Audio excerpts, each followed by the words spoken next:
سیدہ پاک فرماتی ہیں او میرے نبی کے غلاموں، میں نے یہ رنگ بھی دیکھا ہے کہ حضور نے اتنا کھڑے رہے، اتنا قیام کیا کہ مقدس پیروں میں ورم آ گئے، سوج گئے پیر۔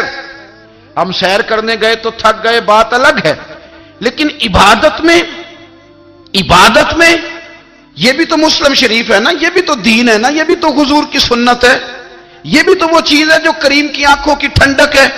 سیدہ فرماتی ہیں پیروں میں ورم آ گئے، اور ساری رات ہی حضور نے نماز پڑھی اور ایک ہی آیت بار بار دہرائی۔ مسجد نبوی میں بلال حبشی نے فجر کی اذان دے دی اور حضور ابھی مصلی پہ تھے، کریم فارغ ہوئے۔ میں نے عرض کی یا رسول اللہ صلی اللہ علیہ وسلم، آپ کے تو صدقے اللہ اگلے پچھلوں کے گناہ معاف کرے گا، تو آپ اتنی آہوزاری کیوں فرماتے ہیں؟ آپ تو شفیع ہیں، آپ تو انبیاء کے امام ہیں۔ تو حضور نے فرمایا عائشہ تم نے گنوایا ہے نا میرے اللہ کی مجھ پر کتنی رحمت ہے، افلا اکون عبدا شکورا، فرمایا اگر اس نے اتنی نعمتیں دی ہیں تو کیا میں اس کا شکر گزار بندہ نہ بنوں؟ میں شکر گزار بندہ نہ بنوں اس کا؟ پھر اگر اتنی نعمتیں اس نے دی ہیں، مجھے اتنا نوازا ہے، تو پھر میں اس کے سامنے سجدے نہ کروں؟ او میرے بھائی، بڑے قابل فخر لوگ ہیں ہم کہ ہم نبی پاک کے غلام ہیں، ہم قابل فخر ہیں کہ نبی کریم کے غلام ہیں۔ کیا کبھی اس غلامی کے شکرانے میں بھی 2 نفل پڑھے کہ یا اللہ تیرا شکر ہے تو نے ہمیں حضور کا غلام بنایا ہے؟ یاد رکھیں کہ اپنی روحانی زندگی کو آباد کریں، استغفار پڑھیں، تسبیحات کریں، کچھ چھوٹے چھوٹے اعمال ہیں ان کو اپنی زندگی میں حصہ بنائیں۔ ترمذی شریف میں حدیث ہے، نبی پاک صلی اللہ علیہ وسلم نے فرمایا 3 مرتبہ صبح، 3 مرتبہ شام اعوذ باللہ السمیع العلیم 3 دفعہ یہ پڑھو، اور 1 دفعہ سورۃ حشر کی آخری 3 آیات، هو اللہ الذی لا الہ الا هو عالم الغیب والشہادۃ هو الرحمن الرحیم۔ اعوذ باللہ من الشیطان الرجیم ہے نا، اس کو پڑھنا ہے اعوذ باللہ السمیع العلیم من الشیطان الرجیم، فرمایا 3 دفعہ اس کو پڑھو، اور 1 دفعہ سورہ حشر کی 3 آیتیں، 1 دفعہ صبح اور 1 دفعہ شام۔ صبح کیا ہے، شام کیا ہے؟ تو اعلیٰ حضرت بریلوی فرماتے ہیں صبح سے مراد ہے آدھی رات ڈھلنے سے لے کر سورج نکلنے تک، آدھی رات ڈھلنے سے لے کر یعنی تہجد کا ٹائم سے لے کر سورج اور شام کیا ہے، دوپہر ڈھلنے سے لے کر مغرب کی اذان تک، یہ شام ہے۔ اب سن لیں، یہ ترمذی کی حدیث ہے سیاستہ کی، نبی پاک نے فرمایا جس نے 3 مرتبہ اعوذ باللہ پڑھی اور 1 بار سورہ حشر کی آخری 3 آیتیں پڑھی، 1 دفعہ صبح پڑھے، 1 دفعہ شام پڑھے، نبی کریم علیہ السلام فرماتے ہیں اگر صبح پڑھے گا تو 70,000 فرشتے شام تک، اور اگر شام کو پڑھے گا تو 70,000 فرشتے صبح تک پڑھنے والے بندے کی مغفرت کی دعا مانگتے رہیں گے۔ چلے میں تو اس بات پہ بھی بڑا راضی ہوں کہ پہلی دفعہ اہل سنت میں ایسا ہو رہا ہے کہ وظیفہ ملنے پر لوگ نعرے لگا رہے ہیں، ورنہ وظیفہ بتائیں تو کہنے ابھی پڑھیں گے پر کوئی تویز بھی لیک چھڑو مارا گیا۔ ایک صاحب آئے مجھے کہنے لگے جی برکت کوئی نہیں، غربت بڑی ہے۔ میں نے کہا سرد واقعہ پڑھا کر، کہنے پیر صاحب تھوڑی تکلیف کرو کو میں نے تویز بھی کر دیو۔ میں نے اسے کہا خدا کے بندے میں تویز دوں گا پتہ نہیں کام بنے گا نہیں بنے گا، سورت واقعہ پڑھ، یہ وہ تویز ہے جو مدینے والے رسول نے عطا فرمایا ہے کہ سورت واقعہ پڑھو تمہیں کبھی فاقہ نہیں آئے گا۔ تو وظائف پڑھیں، عبادات کریں، تیاری کریں، کچھ نیک اعمال بچائیں ایسے جن کا ہمیں پتہ ہو، جو ہمارے رب کو پتہ ہو۔ حضرت عبداللہ ابن عمر رضی اللہ تعالیٰ عنہ حضرت عمر کے صاحبزادے، مکہ مکرمہ میں ان کی قبر ہے۔ میں نے جب انہیں پڑھا تو مجھے ان سے بڑا پیار ہو گیا، لیکن آپ کو پتہ ہے وہاں جا کے کسی شخص کا مزار تلاش کرنا یا پوچھنا ایک مشکل کام ہوتا ہے۔ تو ایک دفعہ میں مکہ شریف میں حاضر تھا، تو ایک گاڑی والا ڈرائیور مجھے کہنے لگا کہ مولانا میں آپ کو جانتا ہوں، مجھے آپ سے محبت ہے، ایک بات بتاؤں آپ کو؟ میں نے کہا بتاؤ۔ کہنے لگے حضرت عبداللہ ابن عمر کی قبر دیکھنی ہے۔ میں نے کہا یہ تو نہیں کہہ رہا، یہ کسی نے بندوبست کرایا ہے، یہ اللہ نے تیرے دل میں بات ڈالی ہے، یہ ہو گیا تو لے چل مجھے۔ حضرت عبداللہ ابن عمر کو نبی پاک نے فرمایا تھا راجل صالح، یہ نیک بندہ ہے، یہ متقی آدمی۔ حضرت عبداللہ ابن عمر رضی اللہ تعالیٰ عنہ سیدنا فاروق اعظم رضی اللہ تعالیٰ عنہ کے صاحبزادے ہیں، اور ان کی ہمشیرہ سیدہ حفصہ رضی اللہ تعالیٰ عنہ حضور کی زوجہ محترمہ ہے۔ ایک دن اپنی ہمشیرہ سے کہنے لگے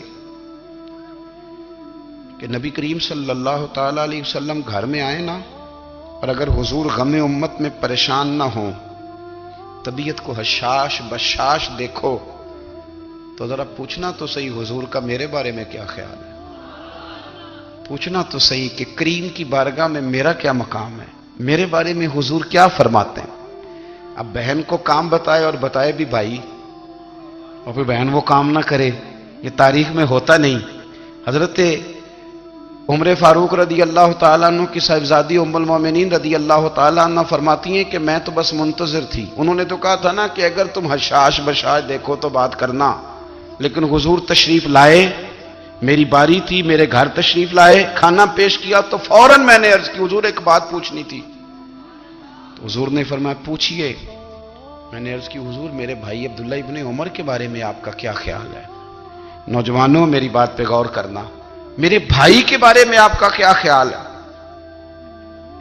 تو نبی کریم صلی اللہ تعالی علیہ وآلہ وسلم نے میری طرف دیکھا، اور پھر حضور زیر لب تھوڑا مسکرائے، اور بریلی کے امام کہتے ہیں کہ حضور مسکرا دیتے تھے نا تو جو بڑا دکھی ہوتا تھا وہ بھی ہنس پڑتا تھا۔ اب سوال پیدا ہوتا تھا کہ پھر تو اس مسکراہٹ کے لیے انتظار کرنا پڑتا ہوگا کئی مہینے کہ حضور مسکرائیں تو رونے والے ہنسیں، تو اعلیٰ حضرت فرماتے نہیں، انتظار نہیں کرنا پڑتا، یہ مسکراتے رہنا تو حضور کی عادت ہے۔ جس کی تسکین سے روتے ہوئے ہنس پڑے، اس تبسم کی عادت پہ لاکھوں سلام۔ یعنی یہ تو عادت ہے حضور کی مسکراتے رہنا، اس کے لیے انتظار نہیں کرنا پڑتا۔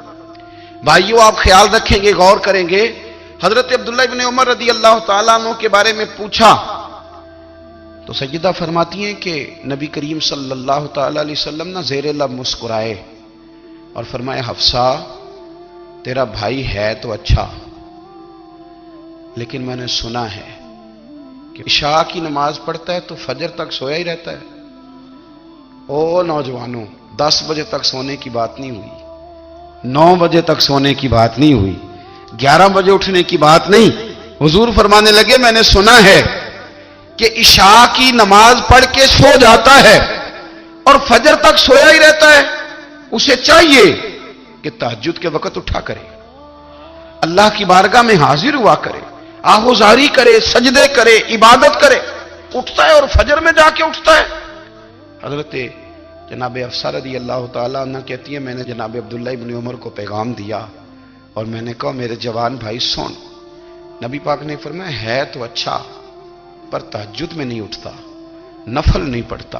او میری ملت کے جوانوں، مزہ نہیں آ جاتا جب ساری دنیا سوئی ہو، ساری دنیا، اور بستر بھی گرم ہو اور نیند بھی پورا غلبہ کر رہی ہو، اور اچانک گھنٹی بجے دماغ میں، آنکھ کھلے، گھڑی پہ نظر پڑے، 3:30 4 بجے کا پیغام گھڑی بتائے، اور کوئی چڑھتی جوانی والا اٹھ کے وضو کرے، اور جب وہ مصلی کھول کے بچھائے تو مدینے والے محبوب کہتے ہیں کہ ہر نماز پہ رب ثواب دیتا ہے، اور جو اٹھ کے تہجد کی نماز پڑھے اسے دیکھ کے تو رب مسکراتا ہے، جو اس کی شان کے لائق ہے، جو اس کی شان کے لائق، وہ مسکراتا ہے، خوش ہوتا ہے کہ میرا بندہ تہجد میں اٹھ گیا، وہ مسکراتا ہے۔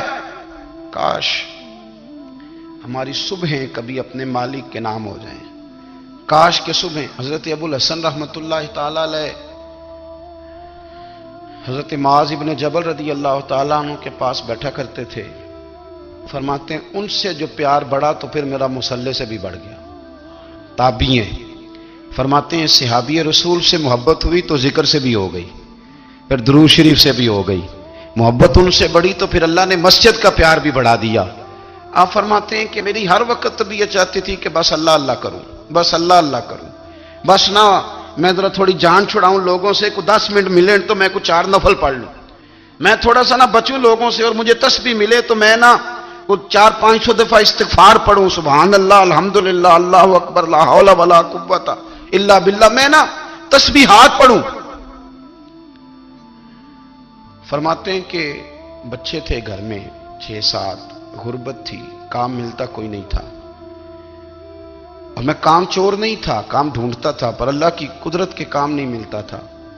فرماتے ہیں کہ میں نے ایک دن اپنی اہلیہ سے کہا کہ آج میں پھر جاتا ہوں کام ڈھونڈنے، تو میری بیوی بڑی فرما بردار تھی، پر اس دن نہ غربت کے ہاتھوں تنگ آ کے کہنے لگی آج نانا کوئی تو چیز لے کے آیا تو مجھ سے بچوں کی بھوک نہیں دیکھی جاتی. یہ سب روگاں دا روگ محمد جس دا نام غریبی, کنڈ بلا کے لنگ جاندے نہیں دوست یار قریبی.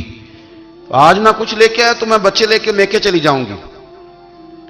شیخ فرماتے ہیں کہ میں بڑا پریشان گھر سے نکلا, پر میں نے صبح سے لے کے زور تک کام ڈھونڈا, کام ملا کوئی نہیں. تو میرے دل میں خیال آیا چلو کام نہیں ملتا تو اللہ اللہ تو کرے نا, چلو بندوں کی مزدوری نہیں ملتی تو رب کریم کی عبادت ہی کرتے ہیں. فرماتے ہیں کہ میں نے نا فرات کے پانی سے وضو کیا, نہر کے, شدید دھوپ تھی, ساتھ ریت تھی اور ریت تپ رہی تھی. میں نے اپنا رومال وہیں مصلی کے طور پر بچھا لیا اور فرماتے ہیں کہ زور سے لے کر عصر تک نماز پڑھی, دھوپ بھی پورے زور پہ پر میرے سجدے کا ذوق بھی پورے زور پہ. فرماتے ہیں سورج بھی چمک رہا ہے اور رب کی عبادت کا ذوق بھی پورے زور پہ. میں سجدہ کروں تو پھر میرا اٹھانے کو جی نہ چاہے. میرے استاد لکھا کرتے تھے, یہ ان کا شعر ہے, وہ کہا کرتے تھے مجھے سوز دے, مجھے ساز دے اور مجھے نیم شب کا نیاز دے, دم سجدہ خود کو میں توڑ دوں, مجھے ایسا ذوق نماز دے. اور میں تیری بہار کا پھول ہوں, میں کھلا بھی ہوں تو تیرے لیے, مجھے میری شاخ سے توڑ لے, مجھے اپنی زلف کا ناز دے. بھائی فرماتے ہیں کہ عصر تک میں نے نفل پڑھے, دل ڈھلنے لگا, عصر کی نماز پڑھی اور میں وہاں سے چلا. اب میں جب نکلنے لگا تو دل میں خیال آیا کہ چھوٹی چھوٹی دیواریں ہیں گھر کی, بغیر کچھ لیے جاؤں گا تو بیوی دور سے دیکھے گی تو شور کرے گی کہ پھر خالی ہاتھ آ گیا ہے. کہتے میں نے اپنے اسی رومال میں جس پہ میں نے نماز پڑھی تھی نا, رومال میں کی آخی دے پنجابی جسافہ کہتے ہیں, اسی میں نا میں نے کچھ ریت بھر لی کہ وہ دور سے دیکھے گی تو سمجھے گی کچھ لے کے آیا ہے, چلو جا کے اسے بتا دوں گا کہ آج پھر مزدوری نہیں ملی. کہتے ہیں وہ ریت لے کر جب میں گھر میں گیا تو پہلے بیوی دروازے پہ کھڑی ہوتی تھی, پوچھتی تھی خالی ہاتھ آ گئے ہو, آج میں نے دیکھا تو ہے ہی کوئی نہیں. فرماتے ہیں میں اندر داخل ہوا, سلام لیے, کونے میں نے وہ رومال رکھ دیا اور میں نے آواز دی کہ بھلی مانس کہاں ہو. تو وہ کہنے لگی آپ منہ ہاتھ دھو لیں, میں روٹی لے کے آئی. میں نے کہا روٹی کہاں سے آ گئی, یہاں تو کئی دنوں کے فاقے, تو کئی دنوں کی غربت ہے, یہاں تو اس گھر میں تو فقیری ہے. فرماتے ہیں کہ وہ روٹی لے کے آئی اور اس وقت کی جو موجودہ نعمتیں تھیں, سمجھ لیں سلاد, اچار, ہر چیز ساتھ لائی. میں نے کہا کہ بچے کہاں گئے, کہنے لگی وہ کھانا کھا کے کھیلنے گئے, آپ کھانا کھا لیں آ جاتے. کھانا اس نے چن دیا. میں نے حیرت انگیز لہجے میں ساری نعمتیں اپنے دسترخوان پہ دیکھ کر کے بیوی سے پوچھا یہ کہاں سے آیا کھانا, بچوں کو تو نے کہاں سے کھانا کھلایا, یہ سارا کچھ کیسا ہے. تو کہنے لگی پتہ نہیں آج آپ کس کریم کی مزدوری کرنے چلے گئے تھے, پتہ نہیں کس کریم کی, میرے گھر میں تو اتنی نعمتیں آئی ہیں کہ مجھ سے سنبھالی نہیں جا رہی, اتنا اناج ہے, اتنا گندم ہے, کس کریم کے دروازے آج چلے گئے تھے. یہ کہتے کہتے وہ اٹھی اور اٹھ کر کے کہنے لگی پہلے بڑا کچھ آیا تھا, اب کیا لے آئے ہو. اور جا کر کے نا اس نے وہ ریت والا رومال کھولا, کہنے لگے میں تو لے کے آیا تھا ریت, تو میرے رب نے اسے بھی سونے اور ہیرے بنا دیا تھا. جب آپ کی توجہ اللہ کی جانب, میرے نبی پاک صلی اللہ تعالی علیہ وسلم نے فرمایا ہر چیز اپنے رب سے مانگ, ہر چیز مانگ, ہر چیز مانگ. یا رسول اللہ کیا کچھ؟ میرے محبوب نے فرمایا تیرے گھر میں نمک بھی ختم ہو جائے تو وہ بھی اپنے رب سے مانگا کر, تو مانگنا وہ تجھے دے گا, تو اس کی بارگاہ میں کشکول طلب دراز تو کرنا. اور ترمذی شریف میں عجیب لفظ ہے, رسول کائنات نے فرمایا, رب کریم فرماتے ہیں جب میرا بندہ ہاتھ اٹھاتا ہے نا تو مجھے حیا آتی ہے کہ میں خالی کیسے لوٹا دوں اس کے. اتنے بڑے بادشاہ کی بارگاہ میں, او بھائی لوگوں سے عزتیں تلاش کرتے ہو تو وہ کیا تمہیں عزت دیں گے, وہ تو کل اچھا کہتے ہیں پرسوں برا کہنے لگ جاتے ہیں. لوگوں کے سامنے گڈ بک میں آنا چاہو گے تو وہ تو سویرے تمہارے بارے میں کچھ کہیں گے, شام کچھ اور کہیں گے. اپنی روحانی زندگی آباد کریں, اپنے مسلح کو وقت دیں اور دنیا سے چھپ کر اس موبائل کو بند کر کے اور اپنے آپ سے بھی چھپ کے اور تنہا ہو کے چھپا کے سارا کچھ اپنے آنسو اپنے رب کی بارگاہ میں پیش کریں, اس کے حضور حاضری دیں. سنو نا ترمذی کی حدیث اور اسے یاد رکھنا, نبی پاک علیہ السلام نے فرمایا اپنے دکھ لوگوں کے سامنے نہ بیان کرنا، سیٹھوں نوابوں کو نہ بتاتے پھرنا، دنیا داروں کے سامنے جا کے نہ رونا کہ میں تکلیف میں ہوں۔ فرمایا اگر دنیا داروں کو دکھ بتاؤ گے رب تمہیں کبھی غنی نہیں کرے گا، اور لوگ ہیں کہ الٹا مذاق اڑائیں گے۔ آپ کی جس سے بڑی پکی یاری ہے نا، پکی، وہ تب تک پکی ہے جب تک آپ نے 50,000 مانگا نہیں، اور جس وقت آپ نے کہہ دیا کہ میں مجبور ہوں میری مدد کر، تو پھر ختم ہو گئی دوستی۔ لوگوں کی تعلقات آپ کے ساتھ تب تک ہیں جب تک آپ ان سے کوئی ضرورت وابستہ نہیں کرتے۔ کریم محبوب فرمانے لگے بندوں کے سامنے دکھ نہ بیان کرنا، اللہ تجھے کبھی غنی نہیں کرے گا۔ تو اپنے دکھ اپنے رب کو بتا، تو دعائیں مانگ، تو اس کی بارگاہ میں حاضر ہو، تو اس کے حضور عرض کر۔ فرمایا اپنے دکھ اپنے رب کو بتا، وہ جلدی کرے یا دیر سے کرے تجھے ساری دنیا سے بے نیاز کر دے گا، تجھے کسی کا محتاج نہیں رہنے دے گا۔ اپنے مسلح کو، اپنی دعاؤں، ایک بزرگ فرماتے ہیں میں نے دعا مانگنے کا طریقہ اپنی بیوی سے سیکھا۔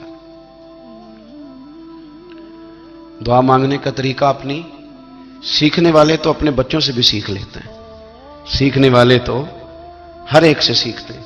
وہ کہتے ہیں میں نے دعا مانگنے کا سلیقہ اپنی بیوی سے سیکھا ہے۔ حضرت وہ کس طرح؟ فرمانے لگے میری بیوی نے نا مجھے کوئی کام بتایا، کچھ پیسوں کی ضرورت کے لیے کہا، تو میں نے اسے کہا کہ بھئی ابھی میرے پاس نہیں ہے، کچھ دنوں میں آتے ہیں تو میں دے دوں گا۔ عورتوں کی عادت ہوتی ہے وہ بار بار یاد کراتی ہیں، 2-4 دنوں کے بعد پھر اس نے کہا حضرت وہ میں نے کہا تھا کچھ پیسے، میں نے اسے کہا کہ ابھی میرے پاس نہیں ہے، کچھ دنوں میں ملتے ہیں تو میں تمہیں دے دوں گا۔ اس نے کچھ دنوں کے بعد پھر کہا حضور وہ میں نے کچھ پیسے کہے تھے۔ فرماتے میں نے ڈانٹ دیا، میں نے کہا کہ کیا تو روز مجھے شرمندہ کرتی ہے، کہا نا میرے پاس نہیں ہے، ہوں گے تو دے دوں گا، تو روز یاد کراتی ہے۔ فرماتے ہیں اس نے پہلے تو میری ڈانٹ کو سہا، پھر میرے سخت جملوں نے اس کی آنکھوں میں آنسو پیدا کر دیے، پھر اس نے اپنے آنچل میں اپنے اس دکھ کو سمیٹا، اور پھر اس نے ایک جملہ کہا تو میں رو پڑا، اور مجھے اپنے رب سے مانگنے کا طریقہ آ گیا۔ مجھے کہنے لگی حضرت جی آپ نے ڈانٹ دیا میں نے سہ لیا، پر آپ ہی میرے شوہر ہیں، بتائیں نا آپ سے نہ کہوں تو میں کس سے جا کے کہوں۔ فرماتے ہیں میں رو پڑا، اور میں کھل کے رویا، اور میں تڑپ کے رویا، اور پھر میری سسکیاں بند گئیں۔ تو مجھے کہنے لگی آپ کو کیا ہوا؟ میں نے کہا مجھے بھی دعا مانگنی آ گئی ہے، جب میں اسے کہوں گا نا اللہ تو ہی میرا رب ہے، میں تجھ سے نہ کہوں تو میں کس سے جا کے کہوں؟ میں کیوں کسی بندے سے سوال کروں؟ میں کیوں کسی دنیا دار سے کہوں؟ میں تیرے بندوں کا، نیک بندوں کا وسیلہ لے کے، تیرے محبوب کی غلامی لے کے تیری بارگاہ میں آیا، تجھ سے نہ مانگوں تو کس سے مانگوں؟ سمجھ آ گئی ہے جب میں اس رنگ میں مانگوں گا تو پھر رب میرے اوپر بڑا ہی فضل فرمائے گا، وہ میرے اوپر بڑی رحمت کرے گا، وہ میرے لیے آسانیاں کرے گا۔ عزیز دوستو ہم اس طرح کرنے لگ گئے ہیں کہ ہم نے نا اپنے تعلقات پر اعتماد کرنا شروع کر دیا ہے۔ میرے تعلقات بہت ہیں، ہم نے اپنی دولت پر اعتماد کرنا شروع کر دیا ہے، میرے پاس دولت بہت ہے۔ ہم نے اپنے علم پر، اپنی شہرت پر اعتماد کرنا شروع کر دیا ہے کہ میرے پاس فلاں چیز بہت ہے۔ یاد رکھنا جب بے نیاز اپنی صفت بے نیازی دکھاتا ہے تو بڑی بڑی دولتوں والے مجبور نظر آتے ہیں۔ بھائیو جب انسان کا رشتہ اپنے مالک کے ساتھ ہوتا ہے پھر تو غم بھی کچھ نہیں کہتے، پریشانیاں بھی کچھ نہیں کہتی، پھر تو زندگی صبر والی، پھر تو زندگی توکل والی، پھر تو زندگی بھروسے والی، پھر انسان اپنے آپ کو رسوا نہیں کرتا، دنیا داروں سے امیدیں اس کی ختم ہو جاتی، امیدیں اللہ رسول سے لگا لیتا ہے، مضبوط ہو جاتا ہے، مضبوط، طاقتور ہو جاتا ہے، خوددار ہو جاتا ہے، باوقار باعزت ہو جاتا ہے۔ حضرت بہلول دانا رحمت اللہ علیہ بیٹھے تھے تو ہارون رشید حج کر کے آ رہا تھا، تو رستے میں حضرت شیخ سے ملاقات ہو گئی، تو السلام علیکم کے بعد کہنے لگا حضور کوئی حکم ہو تو بتائیے گا۔ تو حضرت بہلول دانا فرمانے لگے تیرا رب کون ہے؟ اس نے کہا اللہ۔ تو فرمایا میرا کون ہے؟ کہا اللہ۔ فرمانے لگے تو بڑا ہی بیوقوف ہے، کیا تو یہ سمجھتا ہے کہ رب ہارون رشید کو تو دے گا اور بہلول دانا کو بھول جائے گا؟ اے شہنشاہ مدینہ الصلاۃ والسلام، میں شہنشاہ ہے مدینہ صلاۃ و سلام، زینت عرش معلی، زینت عرش معلی، الصلاۃ و سلام، اے شہنشاہ مدینہ الصلاۃ و سلام۔ بت شکن آیا یہ کہہ کر سر کے بل بت گر پڑے، بت شکن آیا یہ کہہ کر سر کے بل بت گر پڑے، جھوم کر کہتا تھا کعبہ، جھوم کر کہتا تھا کعبہ، الصلاۃ والسلام، میں شہنشاہ مدینہ الصلاۃ والسلام۔ مومنوں پڑھتے رہو تم اپنے آقا پر درود، مومنوں پڑھتے رہو تم اپنے آقا پر درود، ہے فرشتوں کا وظیفہ، ہے فرشتوں کا وظیفہ، الصلاۃ والسلام، میں شہنشاہ مدینہ الصلاۃ والسلام۔ جب فرشتے قبر میں جلوہ دکھائیں آپ کا، جب فرشتے قبر میں جلوہ دکھائیں آپ کا، ہو زباں پر پیارے آقا، ہو زباں پر پیارے آقا، الصلاۃ والسلام، میں شہنشاہ مدینہ الصلاۃ والسلام۔ میں وہ سنی ہوں جمیل قادری مرنے کے بعد، میں وہ سنی ہوں جمیل قادری مرنے کے بعد، میرا لاشا بھی کہے گا، میرا لاشا بھی کہے گا، الصلاۃ والسلام، اے شہنشاہ مدینہ الصلاۃ والسلام، زینت عرش معلی، زینت عرش معلی، الصلاۃ والسلام، میں شہنشاہ